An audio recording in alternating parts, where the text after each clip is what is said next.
You're listening to the free ad-sponsored re-release of American Elections Wicked Game, a weekly march through every presidential election from 1789 to 2024. To listen to all episodes right now ad-free, go to intohistory.com. Subscribers there enjoy ad-free listening, early access, bonus content, and more from a growing collection of great history podcasts. Start your free trial today at intohistory.com.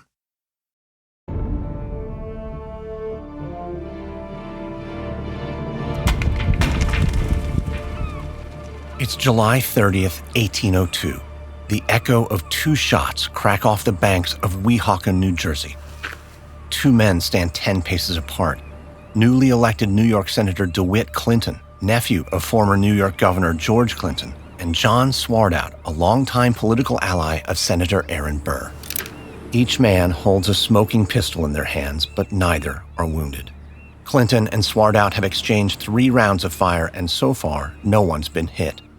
Swartout's second looks concerned. Mr. Swartout, are you satisfied, sir? I am not. Neither shall I be until that apology is made which I demanded. Take this. Until then, we must proceed. Swartout's second takes the piece of paper in his hands and makes his way over to Mr. Clinton. A statement of apology, Mr. Clinton. Will you sign? What exactly am I apologizing for? Please, do tell. We cannot spend our time in conversation. This paper must be signed to bring about an end to this. I will not sign any paper on the subject. I have no animosity against Mr. Swartout. I will willingly shake hands and agree to meet on the score of former friendship, but I will never sign this document. Then we must proceed. For the 4th time, Clinton and Swartout stand back to back, walk their paces, and turn. Fire! This time, though, Clinton hits his mark. Swartout falls to the ground, writhing in pain, shot just below his left knee. Swartout's second runs to his side. Are you satisfied now, sir? It's useless to repeat the question. My determination is fixed. Be reasonable. I will never yield. I beg we proceed. Doctor! The doctor runs to Swartout's side. As he removes the ball from his knee, Swartout moans in agony. Clinton steps forward. Sir, I hold no animosity towards you. I am sorry for what has passed here today between us. I am willing to shake hands and bury the circumstance where it belongs, in oblivion. Swartout climbs to his feet, seething in agony. Sign the paper, Mr. Clinton, or take your position. For the 5th time, they toe their marks, walk their paces, and take aim. Clinton's shot hits Swartout again, this time just above the left ankle. As Swartout falls to the ground, Clinton steps forward and calls out, Are you satisfied, Mr. Swartout? I'm not, Mr. Clinton. Sign the apology or proceed. Clinton shakes his head in disbelief. You may proceed, sir, but you will do so alone. Clinton throws his pistol to the ground and walks away from the dueling grounds. Befuddled, Swartout turns to a second and asks, What do I do now? There's nothing left for you to do, though I might suggest we get you to a hospital, lest you lose your leg. As Swartout writhes in pain, DeWitt Clinton climbs in his boat and pushes out for Manhattan. He's lucky to be alive and grateful his honor and reputation remain intact. DeWitt Clinton, the recently elected senator from New York, has his sights set on higher office. To achieve his goal, he will need his honor, his reputation, and a little luck, too.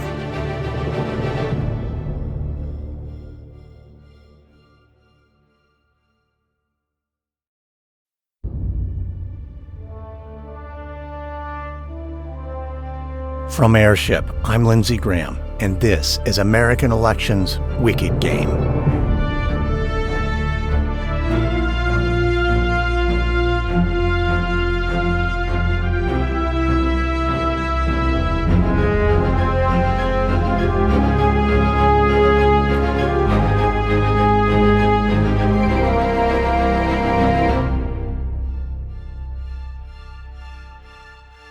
DeWitt Clinton, like his uncle George Clinton, was a prominent Democratic-Republican politician in New York.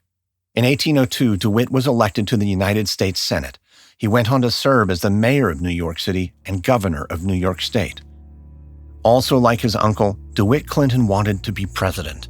In the upcoming election of 1812, Clinton would break away from his party, the Democratic Republicans, and make a run for the White House. He would forge an alliance between disaffected Republicans and their traditional nemesis, the Federalists. Clinton supporters from the two warring political factions agreed on few issues, but they united around one common cause: their distaste for President James Madison, especially Madison's posture towards Great Britain.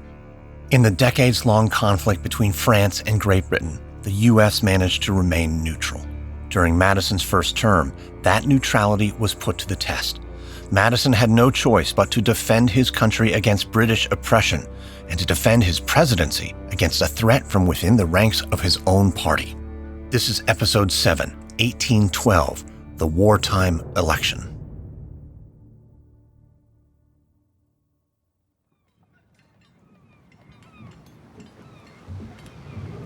It's May 17, 1811, at dawn. Two warships, the USS President and the HMS Little Belt, are anchored in the Atlantic Ocean off the coast of North Carolina. After a lengthy nighttime battle, the Americans and the British meet for parley on the racked deck of the Little Belt. The British sailors are beaten, bruised, and defeated. American Lieutenant J. Ord Creighton steps forward and addresses the British commander. "My name is Lieutenant Creighton.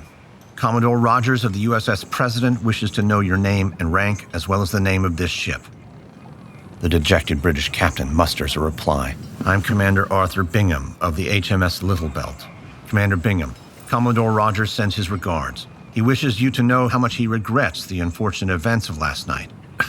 "Unfortunate? The Little Belt is shot to pieces. The upper works are completely destroyed and the starboard pump is shattered.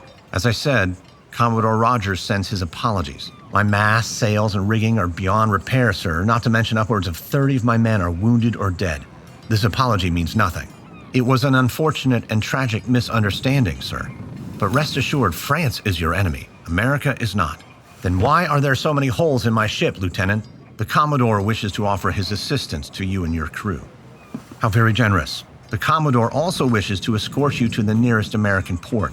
There he will see your ship repaired. We sail for Halifax, sir, not American soil." Sensing Bingham's frustration, Creighton tries to ease the tension.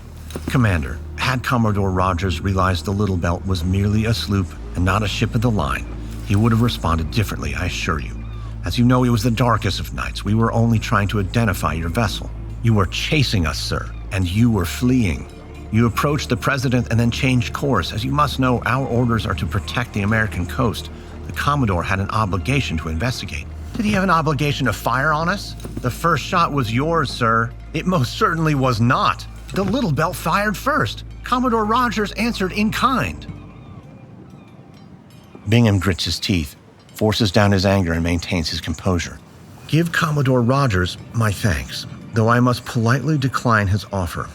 We have all the supplies we need to make repairs at sea on the journey to Halifax. Please, Commander, you are likely to sink in your current condition. We will take our chances. As you wish. But with your permission, we have orders to inspect the Little Belt before we disembark." "By all means." Bingham watches silently as Creighton and the Americans set about their work. The Little Belt is a small sloop of war, only 20 guns. The USS President is a massive fourth-rate frigate or ship of the line with 54 guns and 1,500 tons of displacement. Bingham knows that he and what remains of his crew are lucky to have survived the attack. But he also knows he's not out of danger yet. The Little Belt's wounds are nearly fatal. With a long sea voyage ahead, Bingham knows that if French warships don't overtake him, the treacherous waters of the Atlantic most certainly will. And now he has another enemy to worry about: the Americans.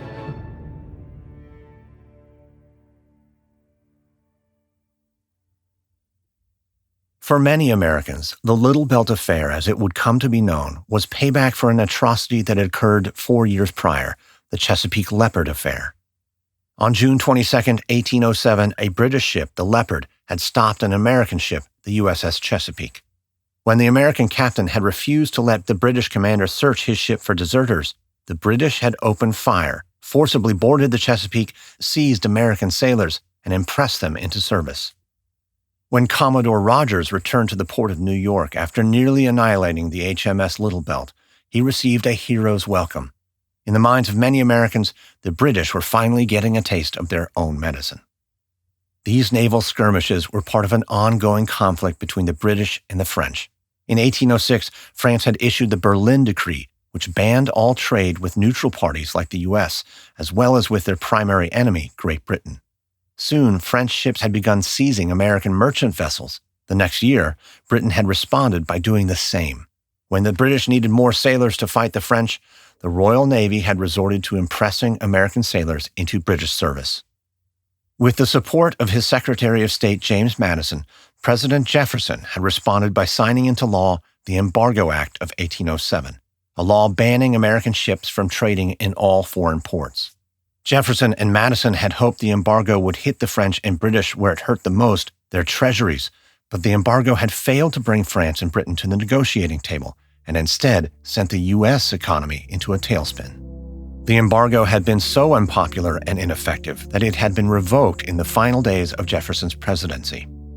But in its absence, a trade war still raged on, and so did the impressment of American sailors on the high seas. The Little Belt Affair showed the simmering conflict between the U.S. and Great Britain was far from over. After Jefferson refused a third term, the task of dealing with Great Britain would fall to President James Madison, and his response would define the election of 1812. After winning the 1808 contest, Madison had inherited a divided country and a fractured Republican Party. Madison maintained strong support among a faction of moderates in his party, a group comprised of a growing class of business professionals, estate owners, and tenant farmers. The Tertium Quids, led by John Randolph of Roanoke, Virginia, were a group of extreme constitutional purists in the Republican Party. The Quids vehemently opposed standing armies and the accumulation of debt, and most vociferously, war. And so, Randolph was deeply worried about another growing faction in the Republican Party, the so-called War Hawks, a group of younger politicians, largely from the South and West, led by Henry Clay of Kentucky. Clay had risen to prominence in the wake of the Chesapeake Leopard affair by taking a vocal anti-British position.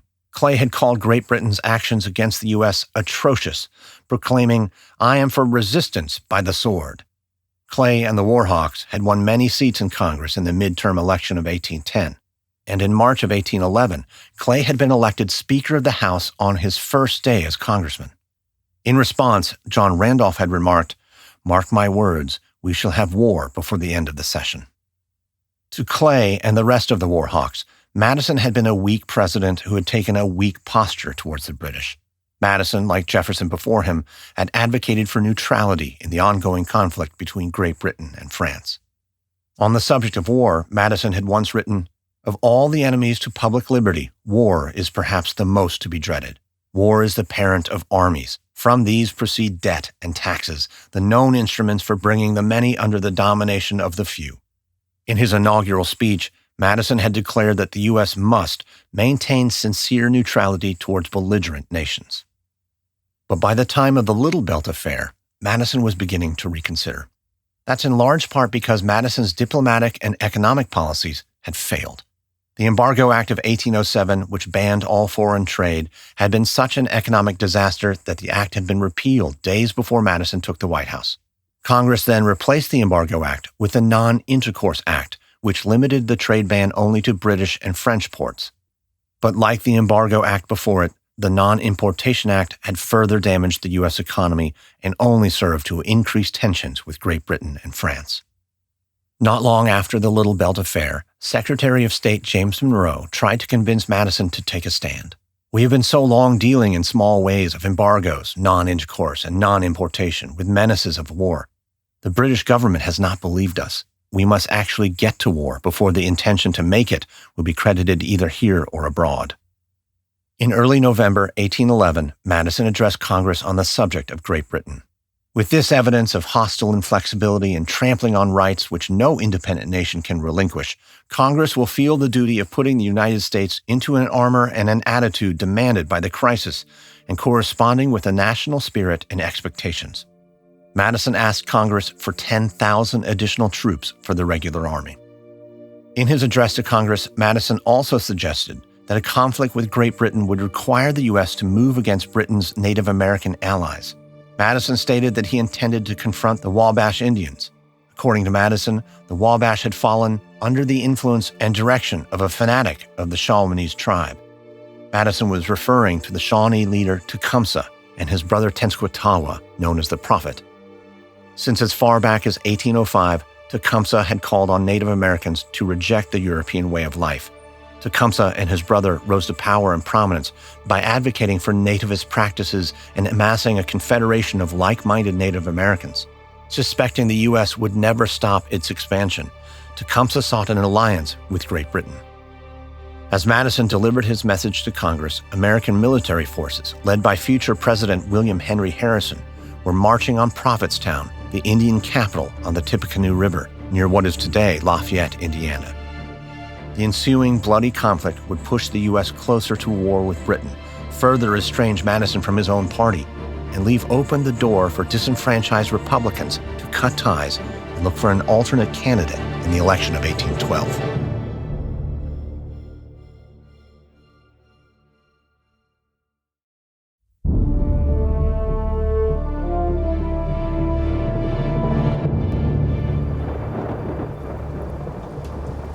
It's November 7th, 1811, before dawn, just outside of Prophetstown in the Indiana Territory. Private William Brigham stands at his post on the northwest perimeter of the American encampment. Brigham's been on watch since 3 a.m. It's been a quiet night so far, but tensions are high. Under orders from General William Henry Harrison, Brigham and the rest of the American soldiers made camp just outside the stronghold of the Wabash Indians. Brigham stares out into the cold, dark night. He listens to the sound of the rain falling. From the darkness, he hears something else, too. Who goes there? Brigham clutches his rifle tight and peers into the night. He can hardly see 3 feet in front of his face. Damn, you're whistling. Show yourself. From the darkness, another sentinel appears. Private Brown, Hawkins Company. Get back to your post, Private. What's your name, soldier? William Brigham. Look sharp, William. We're not alone tonight. The general is meeting the Indians at first light. We have nothing to fear. They said they wanted to make peace, or they wanted to buy time to launch an attack. They wouldn't stand a chance against us. The Redcoats have been training them in the capital, teaching them how to fight. You really trust savages to keep their word, with the Brits standing right behind them? We have our orders to guard the perimeter. Get back to your post, now. Wait, did you hear that? Of course I did. They're out there, I know it. Brown pulls back his hammer and points his gun high in the air. Brigham stops him short. What do you think you're doing? We should fire our weapons in the air and fall back to camp before it's too late.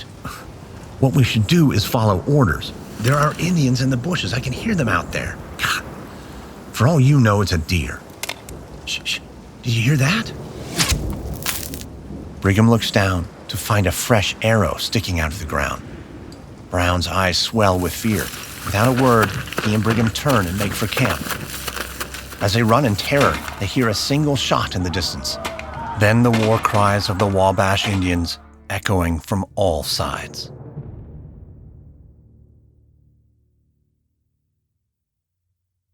If the Little Belt Affair had stoked the flames of war, the Battle of Tippecanoe, as it would come to be called, poured on more pitch.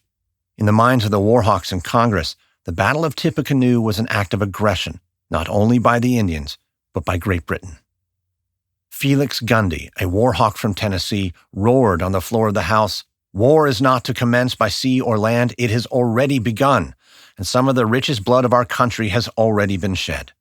Grundy demanded that Madison drive the British from our continent to prevent them from training the ruthless savage to tomahawk our women and children.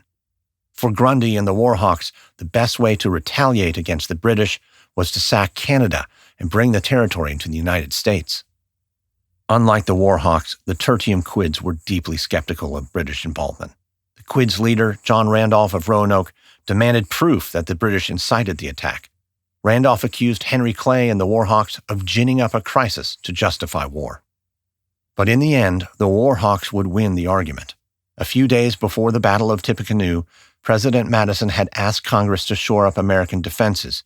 On January 11, 1812, just 2 months after the attack, Congress responded by increasing enlistment pay, raising wages, and offering land to soldiers. Madison had asked for an increase of 10,000 troops. Congress, led by war hawks like Henry Clay, gave him 25,000. But increasing the size of the military was one thing. Committing to war was another. John Randolph declared that a war of conquest to acquire new territories and subjects was anti-American.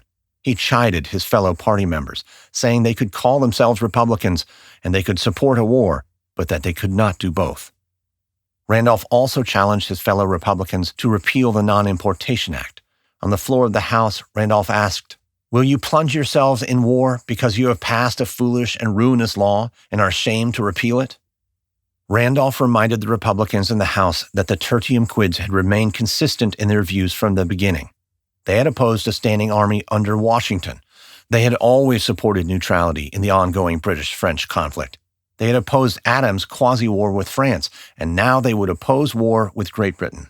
Randolph proudly called the Quids those firm and undeviating Republicans who then dared and now dare to cling to the ark of the Constitution, to defend it even at the expense of their fame, rather than surrender themselves to the wild projects of mad ambition.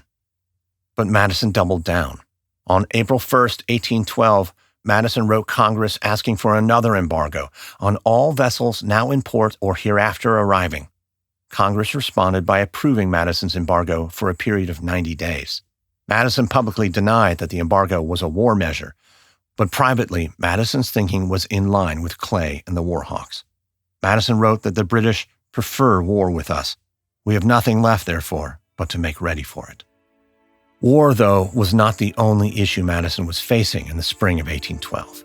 In late April, just a few weeks after Madison asked for the embargo, tragedy would strike his administration. On April 20th, Madison's Vice President George Clinton of New York passed away. His death left Madison without a vice president and the New York Republicans without a political leader.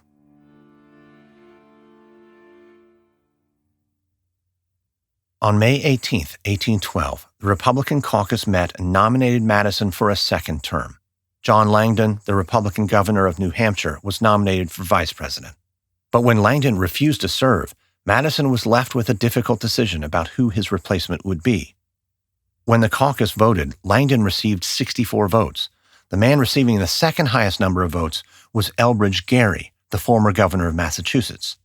In the 1810 midterm election, Massachusetts had been taken back by the Federalists, and Gerry had been voted out, in large part because of his support for Madison's pro-war posture. But despite Gerry's support, Madison was reluctant to bring Gerry into the fold. Gerry had been a thorn in Madison's side in the past, especially at the Philadelphia Convention, where Gerry had refused to support Madison's draft of the Constitution.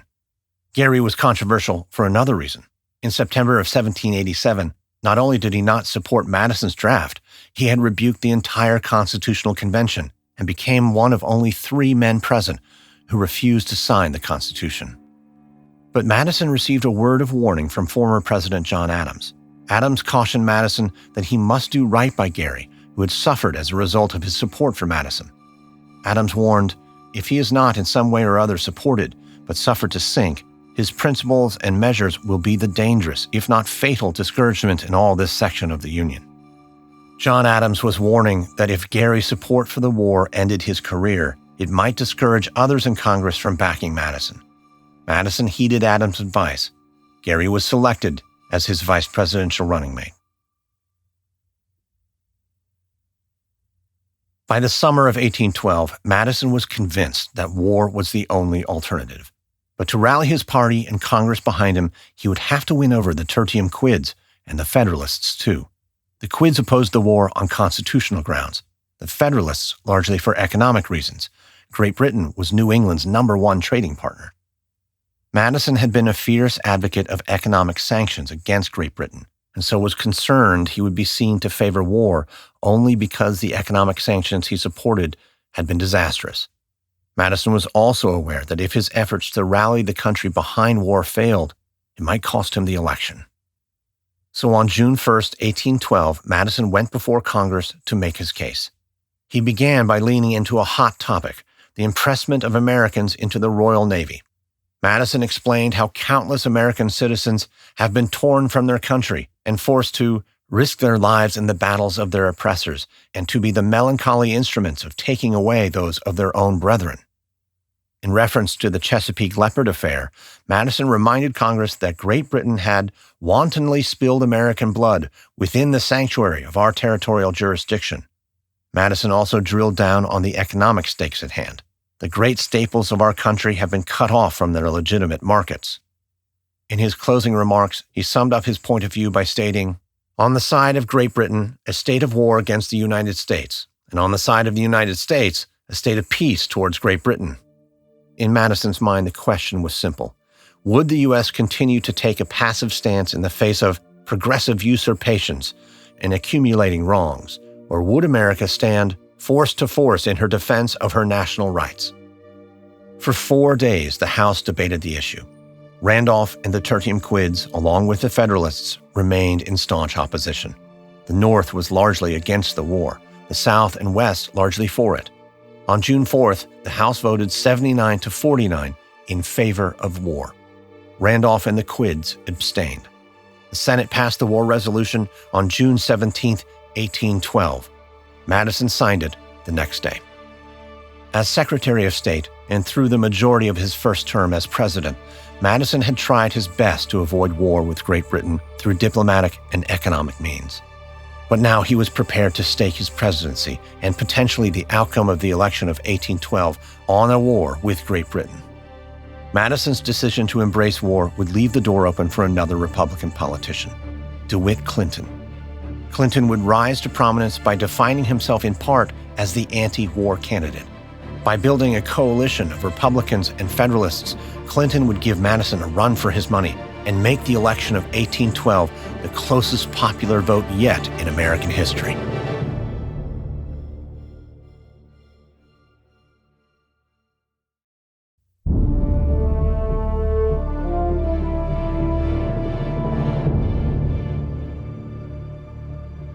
After the death of George Clinton in April of 1812, Republicans in New York and New England had switched their allegiance to his nephew, DeWitt Clinton, a rising star in New York politics.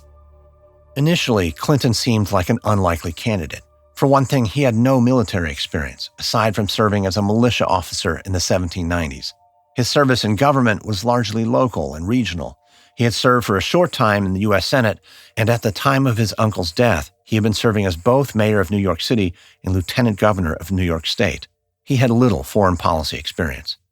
And as to the question of Great Britain, he had taken both sides, standing for and against the embargo of 1807. To his detractors, it seemed his main accomplishment was having a famous uncle. But Clinton was a savvy politician, a coalition builder, and a real threat to Madison's re-election prospects. When the Republican caucus met in the summer of 1812 to nominate Madison for a second term, the New York Republicans had refused to attend and had nominated Clinton instead. Madison was not naive to the threat DeWitt posed to his re-election chances, and neither was his wife Dolly. She wrote to her niece that DeWitt and the New York Republicans intended to break us down. In public, Madison kept his cool. In keeping with precedent, he did not campaign publicly, choosing instead to focus his efforts on winning the war. But this proved to be a nearly fatal mistake for Madison's re-election prospects. The key to a Clinton victory was winning Federalist support. For Clinton, it would be a Herculean task. He had been a staunch critic of Federalists in past elections. And being the nephew of George Clinton, one of the most staunch anti-Federalists in the country, did not help his cause either. In spite of all of this, Clinton was able to pull off an extraordinary political feat that would make the election of 1812 a very narrow contest. It's August 5th, 1812, just after 5 p.m. in a fancy parlor in the South Bronx. On one side of the room, former New York Senator Rufus King and a handful of Federalist politicians sip cocktails and smoke cigars. On the other side of the room sits presidential hopeful, the Republican mayor of New York City, DeWitt Clinton. The Federalists watch as Clinton thumbs through a list of policy positions put forward by the Federalists. After a moment, Clinton sets the stack of documents on a small table in front of him. Senator King walks forward to meet him. "What do you say, Mr. Clinton?" "I suppose my own opinions do not differ from those put forward in these resolutions." "Then do we understand each other? We have an agreement?" "It is not my own opinions that give me pause, but rather the opinions of my fellow Republicans in the state of New York and across the country. The members of my faction, sir, are split on the question of war with Great Britain. The war must be opposed, Mr. Clinton. Your solution, Mr. King, is a citywide peace meeting to be held in a few days' time to garner public support, yes. Have you considered the peace meeting might have the opposite effect? No, sir. We stand against the war with Great Britain. We must rally like-minded New Yorkers to our cause. Who are these like-minded New Yorkers, Mr. King? New Yorkers of the Republican ilk are not wealthy merchants or powerful politicians like yourself. The British have insulted the people of this country with impressment. If I were to cozy up to the wealthy merchants of New York, that could be rather insulting as well. Insulting enough to drive them further into the hands of President Madison. Well, what do you suggest? Time. Anti-war sentiment is growing by the day. Let us wait on the peace meeting. In a few weeks' time, the anti-war sentiments will reach its peak, and we will be able to win the support of Federalists and Republicans. In the meantime, I will confer with my party and bring them together in common cause. But suppose the Republicans cannot be won to the side of opposing the war. The Republicans of New York will unite on one subject, Mr. King, their distaste for the policies of Mr. Madison. I will make my true views known publicly in due time, but in the meantime, I ask for your discretion. You shall have it. As the two men shake hands, an unprecedented political alliance is born. The Federalist Party will not put forth their own presidential candidate. Instead, they will throw their support behind a Republican, DeWitt Clinton. Rufus King and the leaders of the Federalist Party didn't have many options. They understood that with Clinton on the ballot, no Federalist could win New York. And without New York, the Federalists didn't stand a chance of winning back the White House. So for the first and only time in American history, a large contingent of the opposition party put their support behind a protest candidate from the incumbent president's own party. But pro-Clinton Federalists had to be restrained. A full-throated endorsement of Clinton would damage Clinton's standing with the Republicans. So publicly, Federalists did not push Clinton. Privately, though, they urged Federalists to vote for electors who would hand the election to DeWitt Clinton. To beat Madison, Clinton needed Federalist support in New England, but he also needed Republican support in the South. Clinton's strategy for winning over the Northeast and the South was simple: play both sides. The New York Columbian, a pro-Clinton newspaper, called Clinton an enlightened politician who was committed to no particular system, either in diplomacy or administration. This would be the central theme of Clinton's campaign. He would try to be everything to everyone. He would change his views depending on his audience. In the North, he spoke out against the war. In the South, he spoke in favor of it. His plan almost worked. The election of 1812 lasted from October until early December. 18 states cast ballots. Madison won with a total of 128 electoral votes, taking all of the South, Pennsylvania, and Vermont. Clinton received 89 electoral votes and won nearly all of New England, including his home state of New York. But if Clinton had been able to win Pennsylvania, Madison would have lost. The electoral vote was that close, but the popular vote was even closer. Madison won by less than 3 percentage points, receiving 50.4% of the vote to Clinton's 47.6%. Madison, the wartime candidate, won the election of 1812, but his showing was far less impressive than it had been in 1808. The Republicans maintained control of Congress, but they too lost ground, and the Federalists gained seats in both houses. The outcome of the election clearly showed that the country was not united around the war. Madison had staked his presidency and his legacy on war with Great Britain. In the end, America would rise to the challenge, though the results would be mixed. In the war's aftermath, an economic boom would once again rally the country behind the Republicans. But at the end of his second term, in keeping with precedent established by Washington and carried forward by Jefferson, Madison would step aside. He had tried to keep America out of the fight using diplomacy, and only when it became unavoidable did he embrace the path of war. But it was Madison's conduct in the War of 1812 that would solidify not only his presidential legacy, but the future political dominance of the Republican Party. But with Madison retiring and out of the picture, the stage was set, finally, for another founding father from Virginia, James Monroe. This is Episode 7 of American Election's Wicked Game, 1812, the Wartime Candidate.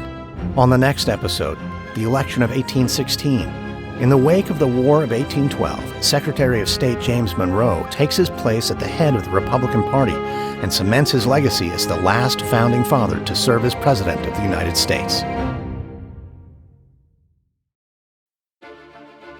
This episode contains reenactments and dramatized details, and while in most cases we can't know exactly what was said, all our dramatizations are based on historical research. American Election's Wicked Game is an Airship production. Hosted, edited, and executive produced by me, Lindsey Graham. Sound designed by Derek Behrens. Music by Lindsey Graham. Co-executive produced by Stephen Walters in association with Ritual Productions. Written and researched by Stephen Walters. Fact-checking by Greg Jackson and CL Salazar from the podcast History That Doesn't Suck.